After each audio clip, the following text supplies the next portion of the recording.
There's this idea that Jung had, which I really love, which is the idea of the shadow, which is the dark side of humanity.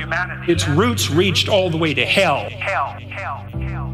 He meant something very specific by that. The metaphysical element was, he meant hell, literally and metaphysically, but he also meant that if you were able to understand your dark side, then you would see in yourself a reflection of the behavior that was present at Auschwitz, and that the reason that people don't take the dark side of themselves seriously at all, even confront the fact that it exists, is because no one wants to see that reflected within them.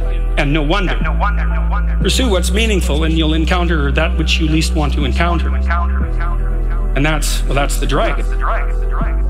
The dragon is also something that lives inside you. It's not something that you take the encounter with lightly.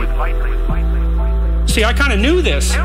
When I had my kids, I'd already undergone that to some degree and understood what it meant to be a bad person, terrible person.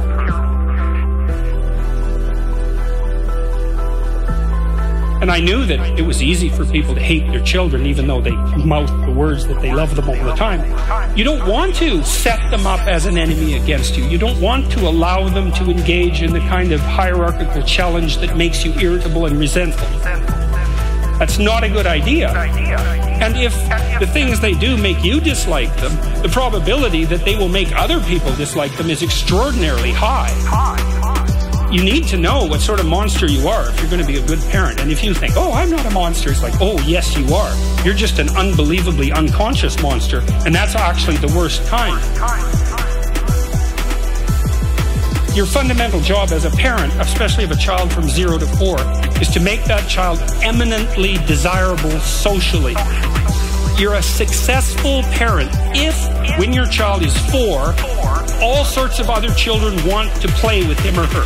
And so then you think, well, what have you done for your child? Well, you've opened up the entire world of children to them. So because they know how to play, everywhere they go, other kids like them and will include them in their play, and play is the way that children develop. The literature on this is crystal clear.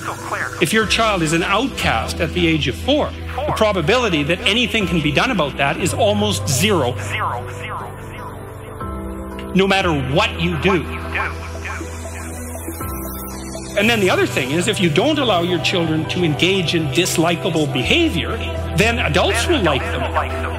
And the thing is, if you're good to your kid in the real way, you can help them maintain that tremendous attractiveness that they have as young children. And then wherever they go, adults welcome them and teach them things and pat them on the head and smile at them genuinely, instead of saying, oh my God, here comes that couple with that goddamn brat again. That's a horrible thing to do to a child. That's a horrible thing to do to a child. Because then everywhere they go, all the goodwill is false. And there's nothing that you can do to someone that's more terrible than to put them in a world where all the goodwill directed towards them is false.